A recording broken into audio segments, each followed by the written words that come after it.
Good afternoon, everybody, and welcome to the Sports 2.0 Network. My name is Ryan Ghodsian. It's a pleasure to be here today. Hope you guys are doing well. Today, we're going to be discussing some win totals for the NFC North. All these odds are sponsored by Caesars Sportsbook.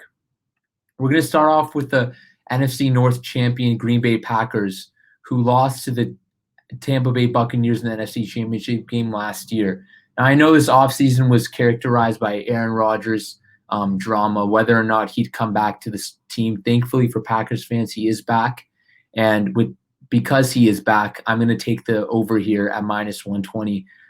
I know he had an amazing year last season with the Packers as he finished as the regular season MVP, and I don't expect a drop off whatsoever. You look at the skill positions he has on the team with Aaron Jones in the backfield, who's a very underrated back, and Devontae Adams, who is, in my opinion, the best wide receiver in the NFL. And let's not forget his tight end, Robert Tonyan, who played really well last season, came out of nowhere and really showed some production for Green Bay. And on the defensive side of the ball, I think the Packers are one of the more underrated teams. You look at defensive coordinator Mike Pettin, who's entering his third season. He has instilled a great defense headlined by the Smith brothers and Za'Darius Smith and Preston Smith, who are two guys who apply a lot of pressure on the opposing quarterbacks. Let's not forget Jair Alexander on the outside, who is one of the best corners in the league. So I expect the Packers to win over 10.5 games this season. Remember, guys, the NFL is expanded the season to 17 games instead of 16 games. So even if it was a 16-game season, I would take the over. But because it's a 17-game season, you have to think that the Packers are going to win even more so with that extra game. Heading over to their arch rival Chicago Bears, who are at plus 105 at over 7.5 wins and at minus 125 at 7.5 wins. I'm going to take the over here. I think the Bears are going to be an improved team. And now I know Matt Nagy proclaimed Andy Dalton as their week one starter, but I don't think that's going to last long, especially in a sports town like Chicago. You saw they already started booing Andy Dalton in the preseason, and I know the Bears have not had a Pro Bowl caliber quarterback in God knows how long. So I expect Matt Nagy, especially with his job on the line, to throw in Justin Fields, who I think is going to really elevate the Bears to new heights this season. I wouldn't be surprised if they sneak into the wild card spot this season. They have a great defense headlined by Khalil Mack.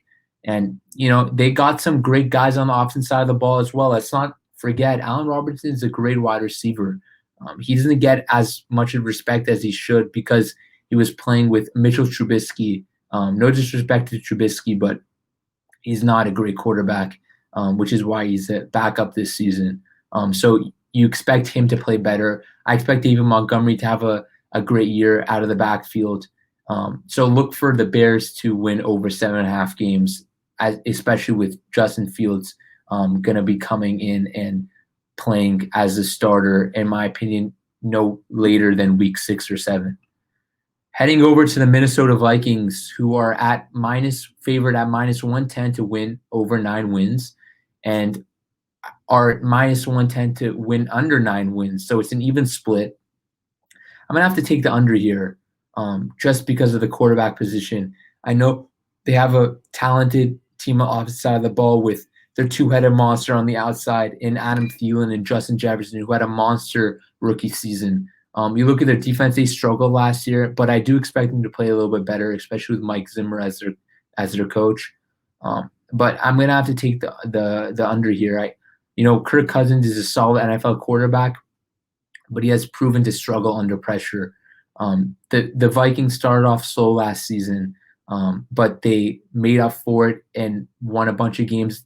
But they did end up going 7-9 and just missed out on the playoffs. So I'm going to have to go with the under here. Like I said, I don't fully trust Kirk Cousins. Let's not forget they lost their starting tight end, Irv Smith, to meniscus injury to start the year. And I know how much Kirk Cousins loves his tight end, so that's going to hurt him as well. I expect the Vikings just to win 8 games this season, so just a shade under 9 wins. Now heading to the bottom of the division in the Detroit Lions, it's a rebuilding year for the Lions with Dan Campbell as their head coach, and Jared Goff as their quarterback. Outside of DeAndre Swift in the backfield, they don't have a lot of talent around the team. I like Tyrell Williams as a wide receiver, but definitely not as a number one. And that's who their number one pass catcher is. And you look at the defense, they don't have a lot of talent on the team. It's going to be a rebuilding year for the Lions, and if you're a Lions fan, you might want to look away. I'm going to slam the under here. I'd be surprised if they even get to 3 wins. You look at the division they're in as well as the conference. The NFC is stacked this season, and I don't expect the Lions to do much at all this season, which is why I'm going to take the under.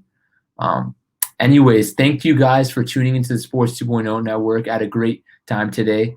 Make sure to subscribe to the Sports 2.0 Network on YouTube, and make sure to follow us on Twitch. Have an amazing day, everybody.